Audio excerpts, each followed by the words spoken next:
Hey people, you are back with Bunky. Let's look at the hybrid that is the Asari Huntress Infiltrator. I got it built this way, okay guys, for her tactical cloak really is just another damage buff, okay? I go with damage for the first evolution, I go with recharge speed for the next. You could treat yourself to the melee damage, okay? The Asari have a very, very powerful melee and, you know, you can get the nice 120% damage bonus with this tactical cloak, so you can do a crap ton of damage with her melee. Of course, the Asari melee leaves you incredibly vulnerable, okay? You're sort of just locked in to one position for like a couple of seconds there. The biggest advantage with the Huntress, of course, is that you can, approach it cloaked, and any mook that you actually hit will probably die. In fact, no, they're going to die if you manage to get them with that. However, there's like a limited number of enemies you can hit with the melee. So, if you go into a big enough group, you're going to wreck like 3 of them or something like that. I'm not entirely sure what the number is, and then you're going to be there completely vulnerable for all the others. But, it might be a nice way to pick off the odd 1 or 2, but I don't use it. Okay, it's the novelty as far as I'm concerned. I stick with the recharge speed, and then I go with the power damage evolution. That's got a nice assault rifle icon for some reason. But yeah, that's a power damage increase there. And there you have it, guys, the 120% damage bonus. Dark Channel. Okay, Dark Channel is just amazing on this character. Okay, possibly one of... No, I think she is the best Dark Channeler in the game. Okay, guys, this is how I build Dark Channel. I go with damage for the first evolution. I go with the recharge speed on the next one, because I do... Although it's not too important on this character, because you're probably going to just... Well, you should just be launching Dark Channel from Cloak. So you're only going to be dealing with Cloak's recharge speed. You can go ahead and use slow, but I don't give a crap about the slow mechanic. Sometimes you might slip up and you might do Dark Channel without cloaking, and the recharge speed is going to benefit you there. But now I look back on it, I probably would just recommend the slow movement speed on her. Okay, guys, and then I actually go for the Pierce for the last one. Okay, because you do a lot of damage to armor and barriers. Okay, that's a 75% increase, and it is noticeable. Okay, it is massive. That's what I recommend for Dark Channel. Warp, okay, Warp's going to be a detonator for me. I'm going to recommend you go with Detonate and Expose, okay? You can get off your nice little bombs there, because Dark Channel does nothing but prime, okay? But Warp does both. So, you can get some bombs off of there. They're not too quick, though, guys, okay? Because both Dark Channel and Warp have got a fairly chunky recharge speed on them. But, it's just nice to have that option. Okay, guys? I don't fully spec it out so I can get the 3 points in fitness there, but Asari Huntress is obviously going to be power focus, okay guys, damage and capacity, power damage, and then I get some weapon damage. It is an infiltrator after all, and there you go, like I said, 3 points of fitness, so that, one Bwnci warp ball doesn't spell the end, okay, got nice, well, it's not nice, it's 625 health and shields, but it's all an infiltrator actually needs, guys. For the weapon, I'm actually going to be rocking the Collector Sniper Rifle. Something I like to do on this character. Has some, turns out some nice damage, okay guys? This thing has a painfully small capacity. I don't know why that bar is so massive. Look at it, it's like a maxed out bar. It has a tiny, tiny clip. I do recommend you get the spare thermal clip, okay? Yeah, actually I'm looking at it now, and I just remembered that this is not a magazine increase, it's a spare thermal clip increase. So I'm actually not sure if that actually works. Now I'm looking at it now, you might actually be better off with more piercing. Okay. Yeah, you might be better off with more piercing, or even the ultralight materials, okay, make the gun a bit lighter. Yeah, that might not work, the spare thermal, because that's the difference between the magazine upgrades you get on usual guns and the one you get on the sniper rifles, okay? It doesn't make the clip size bigger, it gives you extra ammo for, reloading, your reserves. So, yeah, I don't think that works. Stick with, a more piercing, okay, guys? Go ahead and do that. And obviously I got the high velocity barrel then, okay? They do stack, the piercing stacks, okay, so, a bit of an advantage there. There we go, that was a bit enlightening for both of us, I think. The equipment, okay guys, I absolutely recommend you take warp ammo, okay, warp rounds. Warp rounds 4, if you got it. For the armor bonus, power amplifier. Okay, you saw the 120% damage increase from the tactical cloak, right? Yeah. If you've got yourself a power amplifier 4, that's another 50% on top of that. Okay, I got the 3s here to show you. That's still 30%. The gear bonus, I stuck on the adaptive war amp for even more biotic power damage. That's another 15%. Yeah, you're gonna just put out so much damage, power damage with this character. And then the rail amp's going to be the appropriate rail amp. We go with a sniper rifle. Okay. That's us ready to go. Let's jump into the gameplay. So it's me and Dom again with 2 pugs doing another unknown gold. I've still got the spare thermal clip capacity on my collector sniper rifle. Whoops. Yeah, because, you know, the beam weapons don't have reserve ammo. Okay, they've just got 1 clip that recharges. That's what you need to remember. So anything, you know, mod, gear, equipment, anything that says it's going to increase your spare thermal clips or your reserve thermal clips are going to have no effect on them. Okay, because they don't have reserve ammo. It's just that 1 clip. So yeah, I just sort of wasted a mod space for this game, but that's good, the least of my problems, to be honest. This is a gameplay on Giant, if I remember correctly. There we go. Giant versus the Collectors. So I get to chew through a lot of armor and barriers with my Dark Channel there.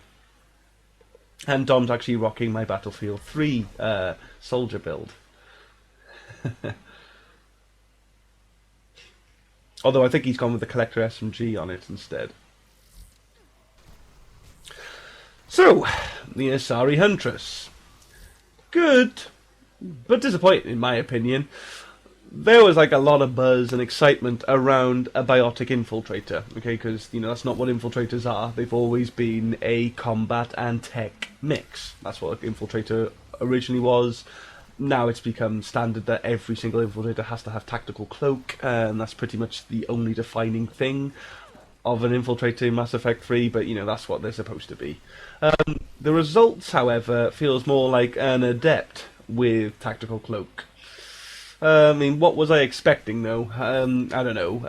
But honestly, the Volus adept feels more like a biotic infiltrator. He actually needs to be sneaky to work his magic. This chick, however, has such a power damage focus that she just comes across like an adept with a buffer. You know? Her tactical cloak is actually broken. Okay, I didn't mention it in the build because it gives me something to talk about during the gameplay. It's broke, guys. You receive no weapon damage bonuses from it at all. It only increases the damage to your powers and your melee attacks, okay? Rather, BioWare were aware, and, you know, they even told us, even though people worked it out, you know, but rather than fix it, they just made it so that they just gave her so much more power damage to sort of compensate for it. Yeah, so she's got no weapon damage buff, but she's got incredible power damage buffs. That's who she is now. That's who she's always going to be. So with like no weapon damage focus or like tech powers, she really isn't an infiltrator at all. You know, that's the sad reality of it. However, she does a ton of damage, guys. She does so much damage. Largely over time, you can, like, melt an entire group with 1 Dark Channel. When fired from Cloak, it gets a 120% damage bonus for the entire 30-second duration. Okay, guys? That's 321.75 damage per second for 30 seconds. That's 9,652.5 damage. Okay, that is massive. I shouldn't need to tell you that, and that's ignoring equipment buffs. Okay, with a power amplifier 4 and the adaptive war amp gear, that's 15,926.63 damage from a single Dark Channel. Okay, so yes, she does loads of damage. She really does. I mean, she can also debuff the enemies with warp, so they take more damage. I'm not even going to bother to do that math. You're lucky I gave you those numbers. And, you know, she can set up her own bombs. They're slow, though. They are slow. Any character, you know, any kind of character who can... Any biotic character who can do that, you know, prime and detonate, synergizes perfectly with any biotic team. So, you know, that's another reason why she's just more of an adept than like an infiltrator, to be honest. But despite all of this, I still recommend you have a weapon focus. You know, despite everything, you do a lot of damage over time. Your bombs are slow, and you're still an infiltrator. You can bomb when you have to, or when it's available, but that stops the damage over time, I believe. You know, as soon as you detonate Dark Channel, it's gone, okay? And what you need to remember is like Dark Channel jumps to any nearby enemy when the one it was on is killed. Whether Dark Channel kills it itself or it's shot to death or whatever, then Dark Channel will just jump over to the next nearby enemy. It has to be nearby, okay? It doesn't just find an enemy for you. It has to be an enemy. I don't know what the radius is, I'm sorry. But yeah, okay? So, if Dark Channel is still on the field, you can throw out a warp and detonate it. This will also weaken bosses when you're trying to whittle them down. But, you know, if you've got a good gun with warp rounds, all those Dark Channeled enemies are going to be taken down fast. Okay, guys? They go down really, really fast. With Warp Rounds 4, there is a biotic damage bonus of 100%.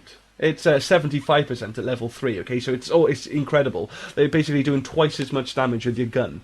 When you shoot a biotically primed target with Warp Rounds 4. And then it also weakens armor by 65% for 4 seconds. I don't know how that's applied, I mean, because obviously this is a beam weapon, it streams out bullets. I don't know what bullets puts the 4 seconds in motion, or when the next 4 seconds they put in motion, or whether it stacks. I really don't know. All that matters, guys, is the fact that somewhere along the line, armor's getting weakened by another 65%. So literally, you're doing when you're taking down a boss and stuff, you're doing twice as much damage with your gun, and well, you're doing more than twice as much damage with your gun because your gun's doing that anyway. But then the armor's actually weaker by more than half. So yeah, you just do so much damage with a biotic character with warp rounds, and you know, you're an infiltrator. Okay, you do want a gun on her. You absolutely do. I mean, I hope you should be able to see what I'm doing here. Let me explain it to you, okay, guys? I run in, I'll cloak, and I'll throw Dark Channel out to any enemy I see, and then I shoot them to death, and then hopefully Dark Channel will jump onto another enemy, and I will shoot that enemy to death, and then Dark Channel jumps over again, blah, blah, blah, blah, blah, blah, blah. If Dark Channel's still out in the field, and my recharge speed comes round, I will then cloak and throw out warp, get a really powerful biotic explosion, because then you're going to be buffing the warp hit as well. And, you know, that will wreck a group as well. So not only are you just Dark Channel eating away at individuals, then the bomb comes out and just does a nice area of effect damage, you know, all that kind of good stuff. And when you're doing a boss, obviously they take a few hits, don't they? So you normally find yourself recharged and ready to just throw in a bomb and whittle them down a bit faster too. So, you know, you're weakening armor again with warp, as well as your warp attack, you've got warp rounds and stuff. Now this is a nightmare here. I was hammering that Medigel button the moment the dying, press A to stop dying, press A to survive, it came up on my screen, and it refused to let me get up. So I just got stomped out. I was raging at this point. It was so fucking annoying. There was just would not let me Medigel. That's the sad reality of it. So Dom's going to actually have his moment of glory here. He is going to save the round because the 2 pugs are out as well. I mean, if you saw the Battlefield 3 video I did, you know this thing works, okay? So yeah, thank you, Dom, for making this video, you know, not a bust. So yeah, you know, that's what you're doing, guys. You just sort of cloak, you Dark Channel, you shoot. Yeah, you shoot until your recharge speed comes around, then you cloak and you warp, and you get a biotic explosion, or you weaken the bosses, and then you go back to cloak and Dark Channel and shoot. And that's what you do. You can do that with any gun, okay? You still just want to put good guns on her, and rock warp rounds on them, okay? Collector sniper rifle is what I'm going with here. As you can see, it just eats the enemy, just really eats them. But yeah, there's plenty of sniper rifles you can use, guys. The Widow's are great. Widow, Black Widow. The Inja would be nice. We've got a great rate of fire on that. It's like a fully automatic sniper rifle. The Valiant, okay, really great thing. It's like a strong pistol with a sniper scope on it. And And then you've got things like the assault rifles. Okay, Harrier, awesome. Lancer, incredible. Okay, no. It's another beam weapon, so you don't have to worry about hitting the ammo boxes. You can just dark channel and shoot them to death with a Lancer. Particle rifle, same respect. I've shown you the particle rifle enough times now. That is amazing. Claymore, okay, just godly. Claymore makes everything better. Okay, so Claymore's going to be great on a Crusader, Raider, Wraith, Piranha, fully automatic shotgun. That's going to even, you get up close, you get the damage bonus. It does more damage to armor, good stuff like that. And the Geth plasma shotgun. Okay, that's going to be good. Even SMGs, guys. I mean, you stream out bullets with warp rounds. You've seen the Fury, right? I hope you have. It's an amazing video, okay? If I say so myself. And plus with the SMGs, you get to rock the power magnifier mod as well. So even more power damage there, guys. Okay, so you can go with the Hurricane or the Collector SMG there. Even pistols. Okay, power magnifier again. Talon, Paladin, Carnifex. Plenty of weapon choices. Just put a good gun on the chick. Trust me.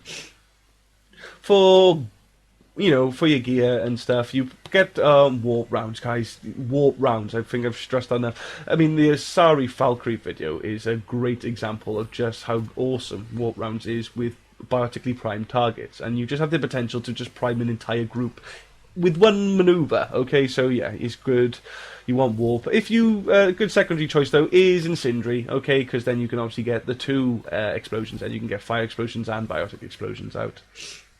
I got the power magnifier. Power amplifier. Sorry, for my my armor bonus. You can go for some more survivability if you need it, because it is only 3 bars in fitness. I know some people do struggle with being that fit. It's just something you need to practice and get used to. I do recommend you just jump into the deep end, guys, because you're never going to prepare yourself by playing with a full fitness character and then getting good with that full fitness character and then just going low fitness, because you won't be playing the same. Okay, you'll be a lot less cautious than you need to be if you're going around with a lot of fitness. Just jump in the deep end, guys, and just work it, guys. Practice makes perfect. Okay, that's what you got to do. You just got to play. You got to get better. But if you want more survivability, despite everything I just said there, shield power cells are great for infiltrators and cyclonics too. Cyclonics actually make them quite a tanky because they just don't get a lot of aggro, as I've explained many times. You can go the power efficiency too, guys. Okay, because obviously things like the Claymore and even this gun with the high velocity barrel on is pretty heavy, so you can obviously get your dark channels and stuff out more. You even get yourself more bombs going, but she's not about bombs. For your gear, I've obviously got the adaptive war ramp, so it's just really piling on the power damage, just really piling it on. Mental focus is another good choice, okay, but other than that, just go with the weapon amp, okay, get the appropriate weapon amp on there for you guys, get the right weapon damage. I mean, if you're going with something like a pistol, like I gave you the options for things like the commando package are good as well, so you've got the biotic and weapon damage. And then, with your gears as well, you can take the shield options in your gears as well. Okay, guys, just get yourself shield recharge or shield strength with your gear. Now, obviously, as you can see here, I am rocking the Collector sniper rifle. It's for variation more than anything, but it is a good fucking gun. It really is. Tricky as hell, though. It is so unforgiving.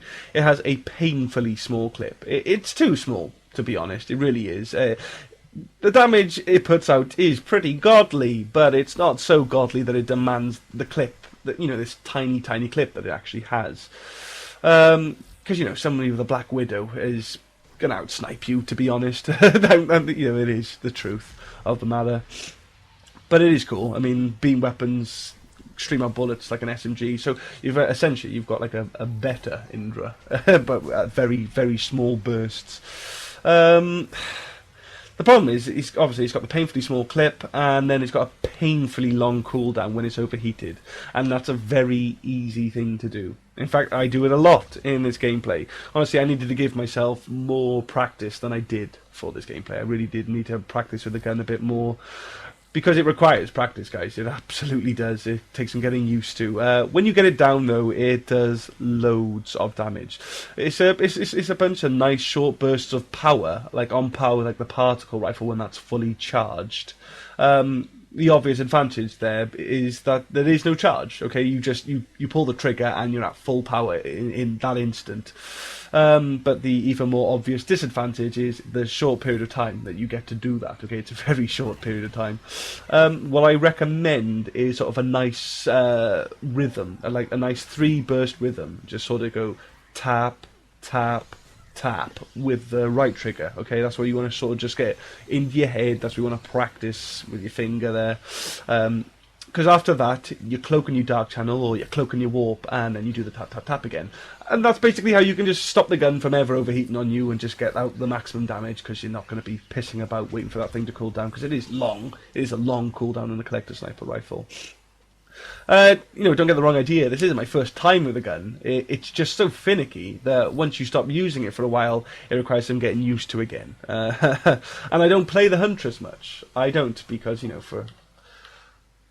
I'm just not that impressed with her, to be honest. Like I said, she just feels like an adept. If I'm going to select an infiltrator, it's because I want to be an infiltrator. I mean, if anything, I'd probably be considering her more if I was in an adept mood, because that's it. Like, you forget the tactical cloak makes you invisible for a short period of time and lets you escape aggro, because essentially all it is on this character is the damage boost. Okay, it's just like, I'm trying to think, it's kind of like a sort of barrier type of thing with power synergy, or biotic charge, power synergy. It's that sort of thing. You're just getting a nice buff, and just otherwise just dark channeling and warping everything, and just she's basically she's a weapons adept, which is it's just, I suppose, what a biotic infiltrator kind of should have been, but she's not even doing that right, to be perfectly honest. It's only because of her powers and the way they work that you end up using weapons more often, but she doesn't actually get any great weapon boosts like she should. I don't love her. She's not bad. Okay, she's really good. She's very, very, very powerful. Just a bit boring, to be honest. It's just an adept, as far as I'm concerned.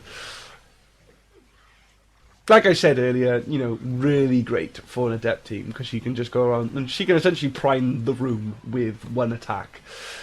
I mean, without speccing into any more extra duration, you get 30 seconds from Dark Channel. Okay, so that's more than enough. More than enough to just to sort of have to jump around all the enemies in the room and do some really, really nice damage.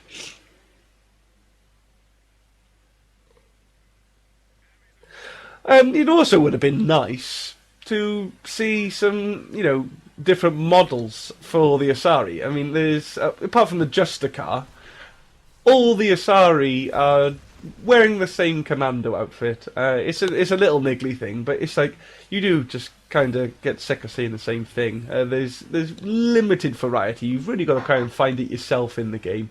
But it would have been nice, because I'm yet to see in any depiction of Mass Effect Asari full armor. Okay, I've yet to see an Asari helmet. Even when you've got like Liara in your team in the single player, and she's rocking some sort of headgear, she just wears a mouthpiece. I suppose in Mass Effect 1 she put on just a human helmet, but I kind of wanted to see that, because that's what they did with like the Krogan and stuff and the Turians. Okay, you just sort of got like a full armored, character.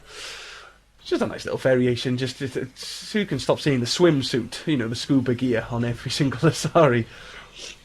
Them and the Drell as well. So there's no armoured Drell in like any depiction of Mass Effect whatsoever. They always go around in a trench coat, which is kind of ridiculous for a war situation, but what are you going to do? Kind of been nice to see an armoured Drell as well.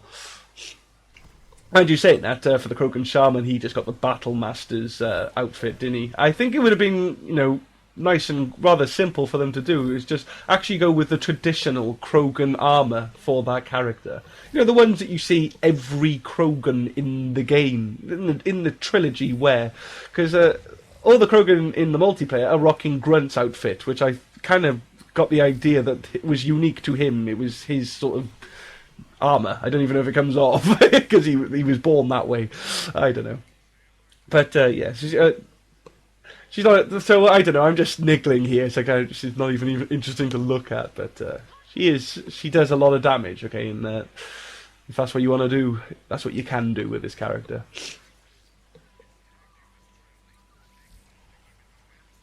See, now Dom's going to go ahead and randomly nuke a spawn on the objective. So all those enemies that were behind us and causing absolutely no issue have now spawned directly in front of us now. So now we've actually got to fight our way through the escort. This is what I was saying. I think it was in my Flawless Engineer video. Okay, guys, you don't do it. This is what happens. Again, Dom played his, it's more exciting card. No, I know exactly what you're doing, Dom. You're going for points, you little point whore.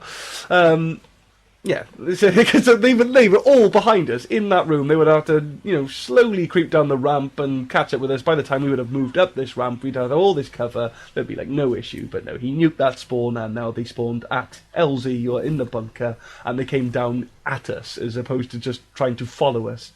There you go. It didn't really cause that much issues. The pugs got hurt, but we got the escort done.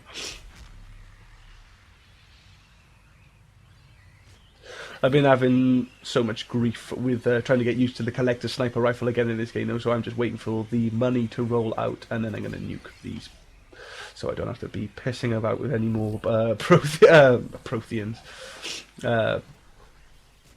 I've forgotten their name. Praetorian! There you go, I knew I'd get it. Praetorians. I didn't want to be messing around with them, so I just nuked them, get them out of the way, finish off wave 10. Because that's what you want to do, guys. If you want to do a clean-up missile on an objective, and that's okay, clean-up missiles. Randomly nuking during an objective has no benefit, okay? But if you you get the objective done, you wait for the credits to roll on screen, and then you nuke them, they're gone then, they don't respawn. So it's a way of just getting the wave done quicker, but here we are at extraction. I've said it before, LZ's really easy to hold on Giant, one of the very few maps where, LZ's actually a good idea to, because that's something pugs do. I think there's always something in my head, because if I'm just playing with pugs and I'm not playing with friends, or normally it's because I'm in a party with friends, actually, whether or not to just sort of jump into the game or jump into game chat and let the pugs know they're doing it wrong, to be honest, because a lot of people you just see them on extraction, they run straight for LZ, and then you just watch chaos ensue from the other side of the map as the enemy, and then you've got to actually just sort of fight your way into LZ then, because the enemy are just too busy, just munching on what's left of the pugs. Don't do it, guys. You want to sort of lead the enemy away from LZ, so then when you actually need to get there yourself, it's all clear. But yeah, that's something that I see him all the time, and I'm just always in the back of my head going, should I tell him to not be there? Especially on maps like Reactor and Hydra, they're horrible LZs to defend. They really are. They're real wide open in the enemy spawn, literally right next to you, constantly. So, and that's the thing. See, with extraction waves, they have limited spawns on extraction waves. So, and they are situated near near LZ, because I guess BioWare kind of figured this is what people would try to do, and it makes it more challenging. But what you can actually take advantage of that. You lead the spawns to the other side of the map, and then you get over here, and obviously they're not going to spawn again because you didn't kill them, you left them all the way back there. But that's how you rock LZ. Maybe you guys could be better people than me and start spreading the good word and start telling pugs to stop going to extraction. You need to sort of, it's literally the other side of the map is normally the best place to go, opposite extraction. But yeah, that's the Huntress, that's the collector sniper rifle, and that's the last retaliation infiltrator. Which means I've only got the Reckoning Infiltrator left, which means I only have one Infiltrator left. So yeah, we're almost done here, guys, with the video guide series. I hope you've enjoyed it. I'm going to leave you the scoreboard now, though. Please comment, rate and subscribe. Let me know what you've been thinking of the whole thing. And I will catch you in the next video. Take care of yourselves.